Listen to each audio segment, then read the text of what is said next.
आपण अलंकार पाहत होतो. मागच्या तासामध्ये आपण 3 अलंकाराचा अर्थ पाहिला. रूपक अलंकार, व्यतिरेक अलंकार आणि दृष्टांत अलंकार. आज आपल्याला चेतक मोनोक्ती अलंकार पाहायचा आहे. रूपक अलंकारामध्ये आपण पाहिलं की उपमेय हे उपमानच आहे असं तिथं वर्णन केलेलं असतं. त्या ठिकाणी रूपक अलंकार म्हणजे ज्याच्यामध्ये सारखेपणा दाखवलेला नाही, तर उपमान हेच उपमेय आहे असं दाखवलं जातं. उदाहरणामध्ये अक्षर मोती, अक्षर मोत्यासारखे आहे असं म्हटलेलं नाही. अक्षर जणू काही मोती आहे असंही म्हटलेलं नाही. म्हणजे त्या ठिकाणी उपमा अलंकार नाही, त्या ठिकाणी उत्प्रेक्षा अलंकार नाही, तर त्या ठिकाणी कोणता अलंकार आहे? रूपक अलंकार. कोणता अलंकार आहे? रूपक अलंकार. कशामुळं? कारण ते साम्य आहे, एकच आहे. अक्षर हे मोत्यासारखं नाही, अक्षर जणू काही मोती नाही, अक्षर काय आहे? मोतीच आहे असं तिथं वर्णन केलेलं असतं. तिथं रूपक अलंकार होतो. हे आपण मागच्या तासिकेमध्ये पाहिलं. त्याच्यानंतर व्यतिरेक अलंकार आपण पाहिला. उपमेय हे उपमानापेक्षा श्रेष्ठ आहे. इथं काय केलं जातं? उपमेय उपमानापेक्षा श्रेष्ठ म्हटलेलं आहे. त्याच्या शब्दामध्येच व्यतिरेक असा शब्द आहे. व्यतिरेक हा शब्द म्हणजे जास्तीचं चढून सांगणे. उपमान हे श्रेष्ठ मानणे. उदाहरणामध्ये जर आपण म्हटलं की ईश्वरापेक्षाही आई ही ईश्वरापेक्षा मोठी आहे असं जर म्हटलं तर ती थोडीशी अतिशयोक्ती झाल्यासारखी होती. व्यतिरेक अलंकारामध्ये उपमानाला श्रेष्ठ मानलं जातं.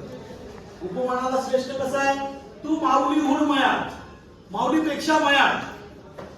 प्रेमाच्या कल्लोळाला काय म्हटले? तू माऊलीहून मयाळ, चंद्राहून शीतल, पाण्याहून पातळ. कल्लोळ प्रेमाचा. प्रेमाच्या कल्लोळाला सांगत असताना माऊलीपेक्षा मयाळ, माऊलीपेक्षा कोणीच मयाळ नसते. म्हणजे इथं श्रेष्ठ मानलेले उपमानाला. त्याच्यानंतर चंद्राहून शीतल, आपण चंद्राला शीतल प्रकाशासारखं मानतो आणि म्हणून चंद्रापेक्षाही शीतल मानलेले. म्हणजेच इथं उपमेय हे उपमानापेक्षा श्रेष्ठ मानलेलं आहे. पाण्याहून पातळ, पाण्याहून पातळ असते का काही? पण पाण्यापेक्षाही पातळ असं म्हटले. म्हणजे उपमानापेक्षा उपमेय श्रेष्ठ मानलेला आहे. तिसरा आपण दृष्टांत अलंकार पाहिला. आपण तसा पहिला पाठही पाहिलेला आहे. कोणता पाठ होता? दृष्टांताचा कोणता पाठ आहे? कीर्ती कटियाचा दृष्टांत. त्याच्यामध्ये आपण पाहिलं की दृष्टांत काय असतो. म्हणजे एखादी गोष्ट पटवून सांगायची असेल तर त्याच अर्थाचा एखादे उदाहरण किंवा एखादा दाखला देणे, तेव्हा दृष्टांत अलंकार होतो. म्हणजे एखादं उदाहरण सांगायचं असेल त्या ठिकाणी दृष्टांत अलंकार होतो. दृष्टांत अलंकाराचं एखादं उदाहरण आपण कोणतं उदाहरण पाहिलं? कोणतं पाहिलं? दृष्टांत अलंकाराचं कोणतं उदाहरण पाहिलं? लहानपण देगा देवा, मुंगी साखरेचा रवा, ऐरावत रत्न थोर, त्याशी अंकुशाचा मार. म्हणजे लहानपण किती चांगलं असतं हे उदाहरण देऊन सांगितलेले, दाखला देऊन सांगितलेले. अशा पद्धतीनं एखादी गोष्ट पटवून सांगायची असेल तर त्यासाठी एखादा दाखला दिला जात असेल तर त्या ठिकाणी दृष्टांत होतो. महानुभाव संप्रदायाचे अध्याचार्य स्वामी चक्रधर स्वामी हे नेहमी आपल्या शिष्याला काय करायचे? उदाहरणं सांगायचे, दृष्टांत द्यायचे, दाखले द्यायचे. आणि म्हणून त्यांच्या पाठाला दृष्टांत पाठ असं म्हणतात. म्हणून हे दृष्टांत अलंकारही या ठिकाणी होते. आज आपल्याला जे पाहायचं आहे अलंकार, ते अलंकार म्हणजे चेतन गुणोक्ती अलंकार. चेतन, चेतन या शब्दामध्येच आपल्याला अर्थ दडलेला आहे. चेतन, चेतन म्हणजे काय? चेतन म्हणजे जिवंत. अचेतन, अचेतन म्हणजे काय? मेलेला. चेतन म्हणजे जिवंत. म्हणजे एखादी निर्जीव वस्तू सजीव मानून ती ती मनुष्य प्राण्याप्रमाणे वर्तन करत असेल तर त्या ठिकाणी जो अलंकार होतो त्या अलंकाराला काय म्हणायचं? चेतना गुणवंती अलंकार. आता निर्जीव वस्तू, दगड बोलायला लागली, झाड बोलायला लागली, अशा प्रकारे ज्या वस्तू निर्जीव आहेत त्या वस्तू बोलायला लागल्या, घरं बोलायला लागली असं वर्णन केलेलं असेल. कवितेमध्ये असतात घरं बोलायला लागली, आहे का नाही? एखादी प्राणी देखील काय करतो? बोललेल्या त्याच्या गोष्टी असतात, कथा असतात. म्हणजे आता तो तर सजीव आहे, तो सजीव आहे, परंतु निर्जीव वस्तू देखील सजीव मानून ते माणसासारखं वर्तन करतात असं जिथं वर्णन केलेलं असतं त्या ठिकाणी चेतन गुणोक्ती अलंकार होतो. आणि चेतन गुणोक्ती अलंकारामध्ये उदाहरण जर पाहायचं गेलं तर फार सुंदर उदाहरण. डोकी अलगद घरे उचलती काळोखाच्या उशी वरुणी. लिहून घ्या तुम्ही. डोकी अलगद घरे उचलती, डोकी अलगद घरे उचलती काळोखाच्या उशी वरुणी. किती सुंदर आहे बघा वर्णन. या ठिकाणी सूर्याचा उदय झालेला आहे. डोकी अलगद घरे उचलती काळोखाच्या उशी वरुणी. डोकी अलगद घरे उचलती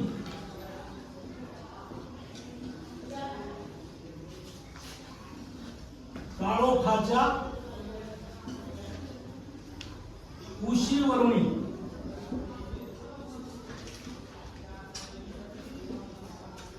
आता पहा, कोण डोकं उचलायला लागले? डोकं कोण उचलायला लागले? घरे डोकं उचलायला लागले. सूर्यप्रकाश जेव्हा सकाळी सकाळी सूर्यप्रकाश होतो, सूर्याची किरण यायला लागतात, तेव्हा पहिल्यांदा काय चमकते? घराचं वरचं छप्पर प्रकाशित होते की नाही? घराचं पहिल्यांदा छप्पर प्रकाशित होते, नंतर हळूहळू घरामध्ये प्रकाश उतरत जातो. जसा सूर्य वर जातो प्रकाश हळूहळू सगळ्या घरांमध्ये पसरत जातो. इथं काय म्हटलेले? माणसासारखं काय घरं काय करायला लागली? घरं असं डोकं उचलून कोणाकडे पाहायला लागली? सूर्याकडे पाहायला लागली. डोकी अलगद घरे उचलती काळोखाच्या उशीवरुणी. कोणत्या उशीवर झोपलेले आहे घर? काळोखाची उशी घेऊन झोपले. किती सुंदर वर्णन आहे. काळोखाची उशी घेऊन घर झोपलंय आणि ते झोपलेलं घर डोकं वर करून कोणाकडे पाहतो? सूर्याकडे पाहतो. डोकी अलगद घरे उचलती काळोखाच्या उशीवरुणी. अशा पद्धतीनं निर्जीव वस्तूला काय म्हणलेलं आहे? सजीव मानलेले. निर्जीव वस्तूला सजीव मानलेले. तुमच्या पुस्तकामध्ये दिलेलं जे उदाहरण आहे, नित्याचेच दुःख होते उषागती बसलेले, ते नंतर तुम्ही लिहून घ्या. नित्याचेच दुःख होते उषागती बसलेले, तोच अवचित आले सुख फुटावीत दार. दुःख आणि सुखाचा संवाद इथे केलेला आहे. तर दुःख काय? उशाशी बसून आहे एखाद्या माणसासारखं. माणसं जसे बसतात, जवळ बसतात ना, उशाशी काय बसून आहे?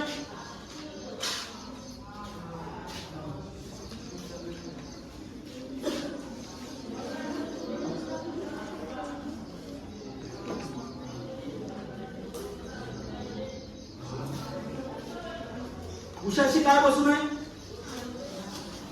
दुःख उशाशी बसून आहे. बघा माणसासारखं वर्णन आहे की नाही? माणसासारखंच आहे की नाही वर्णन? आपण म्हणतो माझ्याजवळ बसलेले मित्र बसलेले, आपण किंवा आपण मैत्रिणी बसल्या तर माझ्या बाजूला बसलेली आहे. म्हणजे निर्जीव वस्तू आहे. हे दुःख काय? दुःख उशाशी नित्यानं बसलेलं आहे, नेहमीच बसलेलं आहे. आणि अचानकपणे दरवाजा वाजला. कोण आले? दरवाजा उघडला तर पाहिलं तर कोण आलं? सुख आलं. काय आलं? सुख आलं. म्हणजे एखादी निर्जीव वस्तू, सुख आणि दुःख त्या निर्जीव गोष्टी आहेत, परंतु त्या सजीवासारखं वागतात असं वर्णन जिथं येत असते त्या ठिकाणी चेतन गुणोक्ती अलंकार होतो. त्या ठिकाणी कोणता अलंकार होतो? चेतन गुणोक्ती अलंकार होतो. कळाला? चेतन गुणोक्ती अलंकार कळाला? याचे जे वैशिष्ट्य आहेत की अचेतन वस्तू ला काय बनवलं जातं? सचेतन बनवलं जातं. पहिलं वैशिष्ट्य काय? अचेतन वस्तूला सचेतन बनवलं जातं. आणि दुसरं वैशिष्ट्य, ती वस्तू सजीवाप्रमाणे काय करते? माणसाप्रमाणे वागतात. असे दोन प्रमुख काय आहेत? दोन प्रमुख वैशिष्ट्य आहेत. एक, निर्जीव वस्तू सजीवासारखी वागते, सजीवासारखं त्याचं वर्तन केलेलं असतं. निर्जीव वस्तूला सजीव मानलेलं असतं. असं जिथं कुठं वर्णन असेल, कुठल्याही उदाहरणामध्ये वर्णन असेल, त्या ठिकाणी काय समजायचं आपण? चेतन विमुक्ती अलंकार आहे असं समजायचं. आपण दोन उदाहरणं पाहिली. एक, डोकी अलगद घरी उचलती काळोखाच्या उशीवरणी, आणि दुसरं, नित्याचेच दुःख होते उशाशी बसलेले, तोच अवचित आले सुख पोटावीत दार. आलं लक्षात? लिहून घ्या, हे दुसरं उदाहरण लिहून घ्या.